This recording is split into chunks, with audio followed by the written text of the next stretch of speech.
You look great. Sorry, I went for a walk and now I smell. But anyway, hi. I was going to say that to you. I'm so glad we're not in the same bathroom because I smell too. I really smell. That's the best thing about a pandemic. You don't really have to shower. Because who are you going to see? Mom, where are you? Hi, everybody. Welcome to Potty Talk, the only talk show where we have to hide in the bathroom to get away from our kids, right? My guest today, actually my first guest, is the amazing Kim Holderness from the Holderness family. And I feel a special love and connection to you because we launched our first videos in the dark ages. Yes. A million years ago. And we were the only parents doing this crazy thing on the internet. We were the OGs of parenting videos. The old people. Except we're so young, which is Except for we started when we were like 16, so it's super weird. So now we're like 19. I know, it's so weird. At least you look it. Oh, this is like, you can't see like the lines. This is age. The internet has aged me. I didn't even know when, first of all, I didn't know when we launched, so at Christmas Jammies was our first video, and we launched it on like a business page that we had. We didn't know you were supposed to get subscribers. Oh, neither did I. I think there were other people like vlogging on YouTube. Like I think there were other families doing stuff, but I had no idea of that world. Me neither. No, I was not. I was just a mommy in my kitchen who made a stupid video that went viral. That changed your life. That changed my life. And you guys have now gone on to be like superstars, super ooper duper stars. Yes, and with your husband Penn. And so that's my first question for you. Uh-huh. You guys live together. You work together. You parent together. Yeah. How do you not strangle him? Or do you?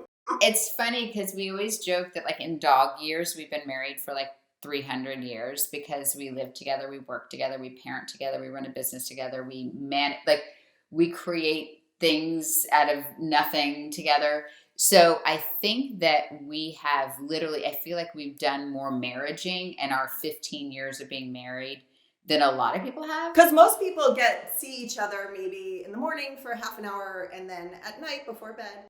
So we do that every single day. So I do feel like we are at an advantage because as we're talking right now, everybody's under quarantine and they're having to be married and work side by side for the first time. So I do think we've had an advantage. And we've had so many phone calls from friends like, how do you do this? How do you not kill each other? There are so many things, but I think we do have to assume, and this was like, we went to marriage counseling, by the way. Like, so we've been through it, but we have to assume, to get real serious here, that each of us is coming to the table trying our best. Oh, I think that is so important. And Gabe and I talk about, you have to give your partner the benefit of the doubt and assume they're coming from a good place, or else you're dead in the water. And so I have to assume if he knows how to bug me and I know how to bug him. Like we know how to, like, you know how to do that to your spouse. But if I just assume he's not doing that, like he's trying the best he can. And he has to assume that I'm trying the best I can. That like a lot of the BS just kind of like washes away. But also we really get on each other's nerves. And in that, like today, I just had to go for a walk because like I've been stuck and I'm hearing him, he's writing a song and he's been recording and he's upstairs and I'm trying to write a blog post and I'm like, be quiet. Be quiet. So I just have to like reposition. And we have different jobs within the content we create. So like usually it's my idea because I think I'm more in tune with like what the moms are saying on the Facebook. So I'll say, hey, you know what they're feeling right now? Like we should write a song about this.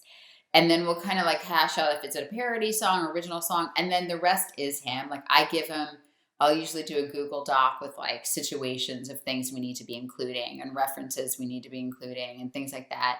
And then he kind of like makes it all rhyme and he's a genius like that.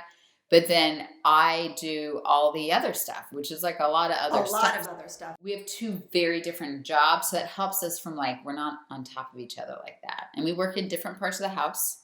He has like the finished attic spot, and I have like the playroom area. I have a desk in there, which is making it hard with this whole lockdown. But yeah, so we stay out of each other's hair as much as possible. Well, you guys are so inspiring, and I know seeing all the pictures, you post the most beautiful pictures on Instagram of the two of you, and it really is so nice to see a marriage that, you know, nothing's perfect, but that you guys seem to be making it work, and it's awesome. Thank you for that. And it is, you know, we're writing a book on this topic, believe it or not. So no way. See?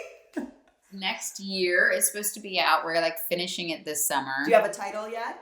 Don't, but it's revolving around like when we went to marriage counseling, and we're writing it in part with our marriage counselor, is that I feel like there are magic words you could say to like diffuse a situation in a marriage.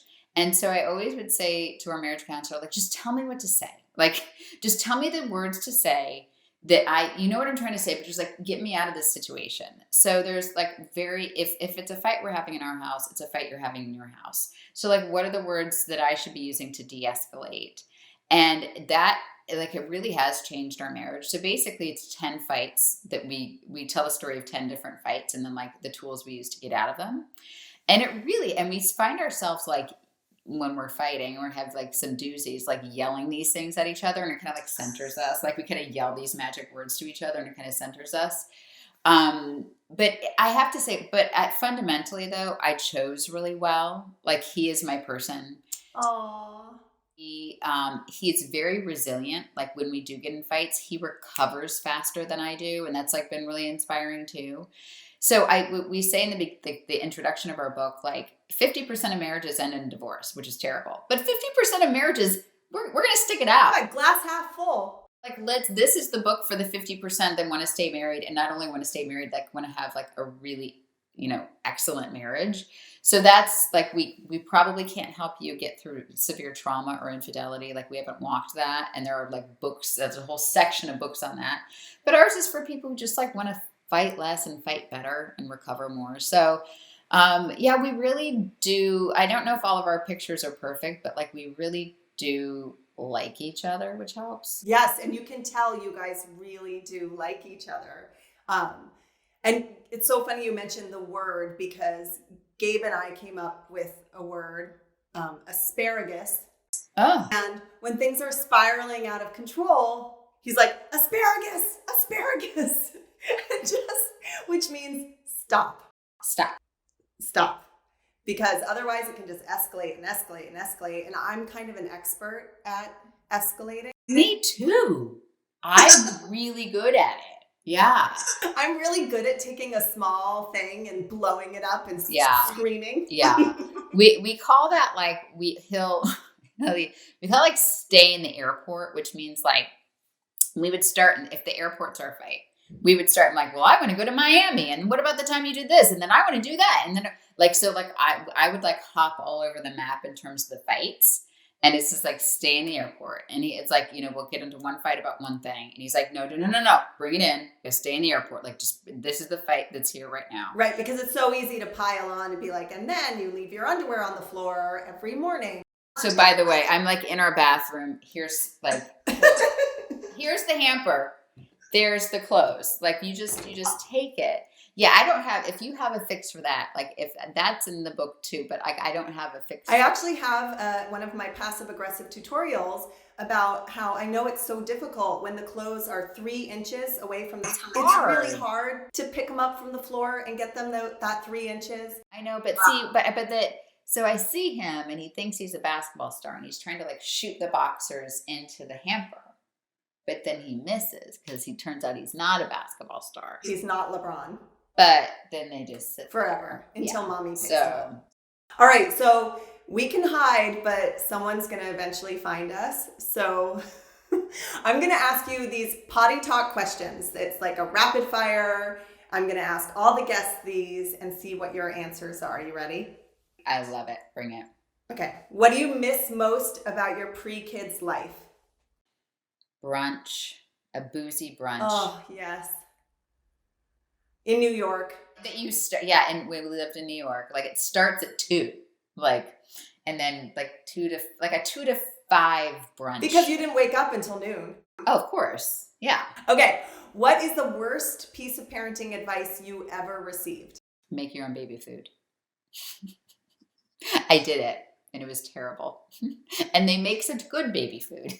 So that's so funny because I didn't do it. And my daughter had failure to thrive. So, of course, I blamed myself. No, I made it and it was terrible and expensive and messy and it made me cry. And then when the kids didn't eat it, it was terrible. No, just buy it. Oh, you made me feel much better. Okay, what's the meanest thing one of your kids has ever said or done to you? Recently, and I won't share which one of these children, I saw a message from a friend, or message to a friend saying, I can't, my mother's really sick. And I was like, and I wasn't sick, by the way. And I was like, why do I have to be the sick one? Like, why are you blaming this on me? Like, you make me the sick one. And the excuse was, well, in the Disney movies, like the mother always dies. I just figured that would garner more sympathy.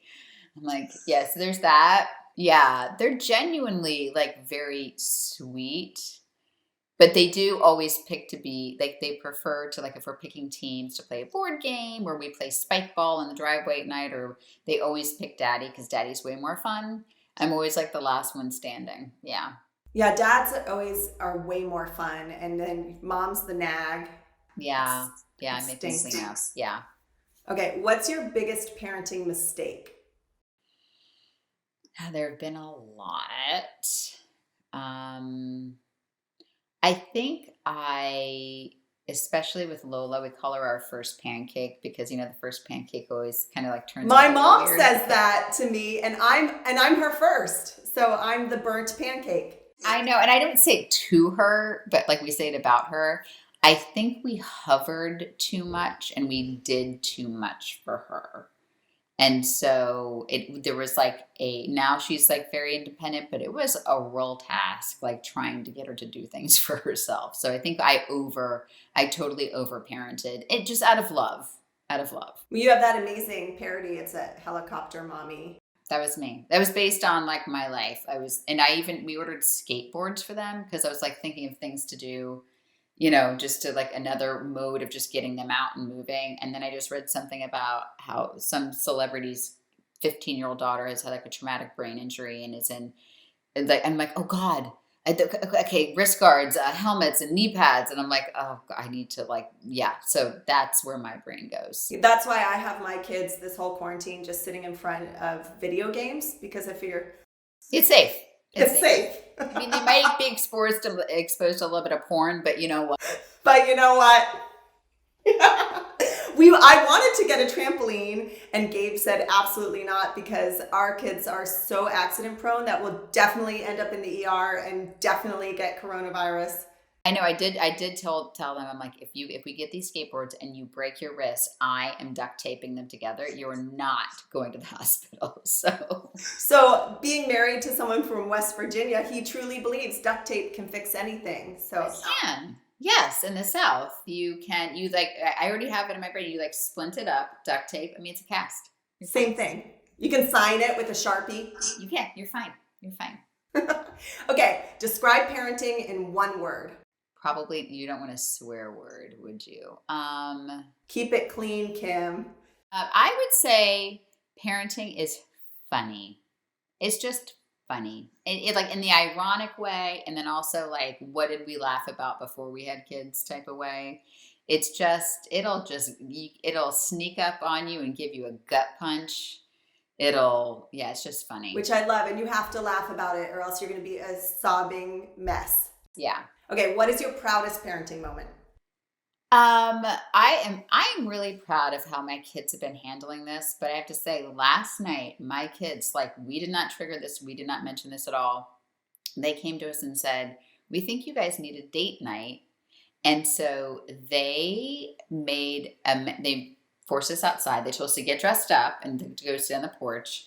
And then for like an hour, and then they came out in fancy little outfits and they had a menu. And they took us, they turned our garage into a little restaurant. They had a card table with a sheet over it and place settings. And they brought us a menu.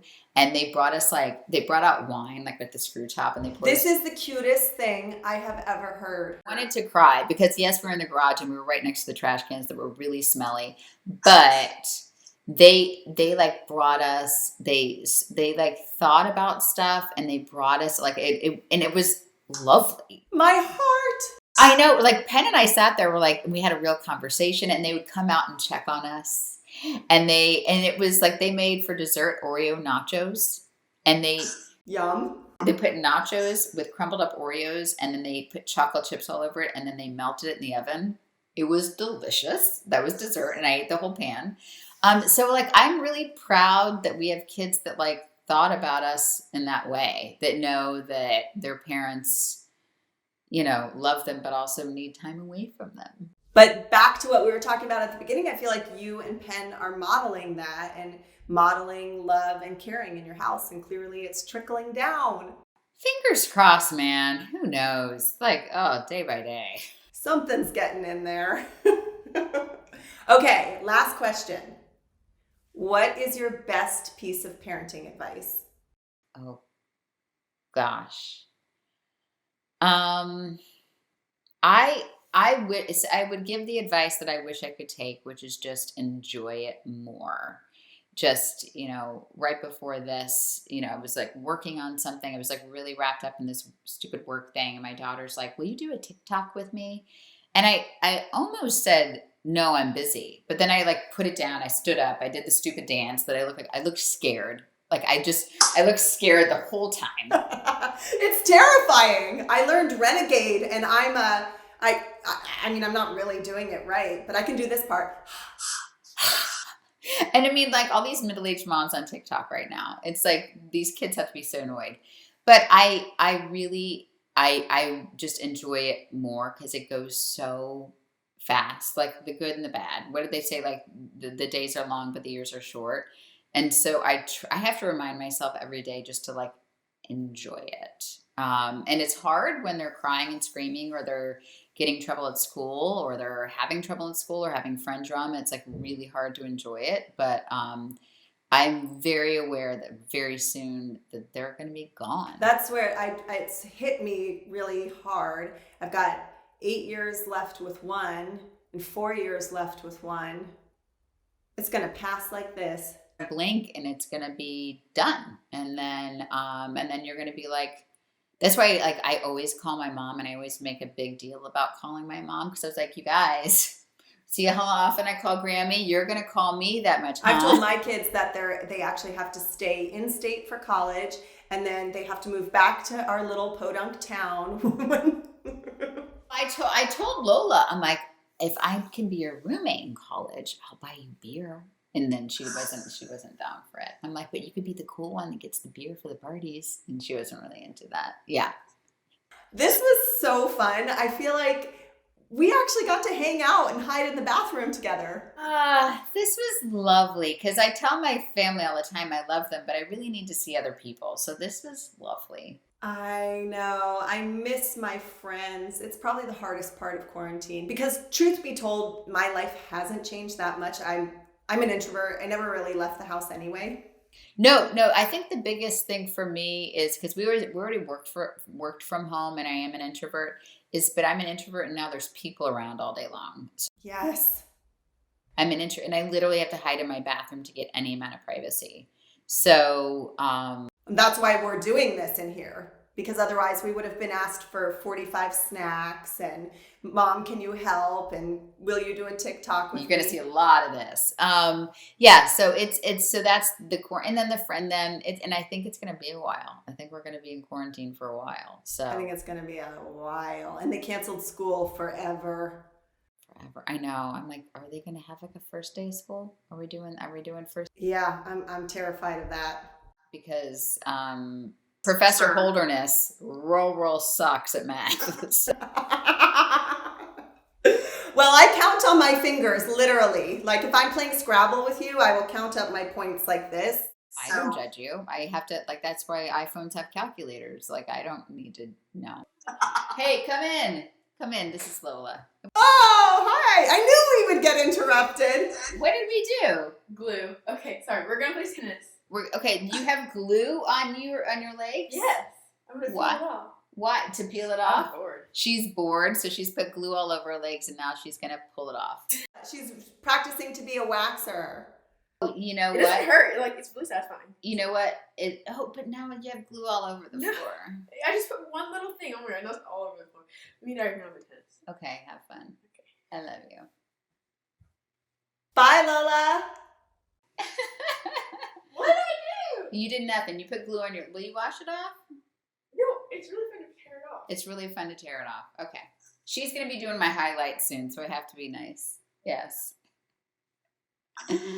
Okay. All right. I'll show you mine, except yours is brown. Mine is gray. Well, mine and I went like right before lockdown, and I'm like, oh God, it's gonna be real tight. It's going to be pretty. Well, I love you. This was so fun. Thank you. Thank you. Tell everyone where they can find you. We are on the internet. Well, we're at the Holderness family, so we're on Facebook and YouTube and Instagram and now TikTok. I did my first official TikTok post yesterday, so watch out for that, kids. It's real bad. It's real bad. I'm sure it's awesome. Yeah, I've been trying to get on the TikTok as well. There's so many middle-aged moms, it's so Rocking their muffin tops on the TikTok. take it, guys. Thank you for having me. Love you. Bye. Love you. Bye.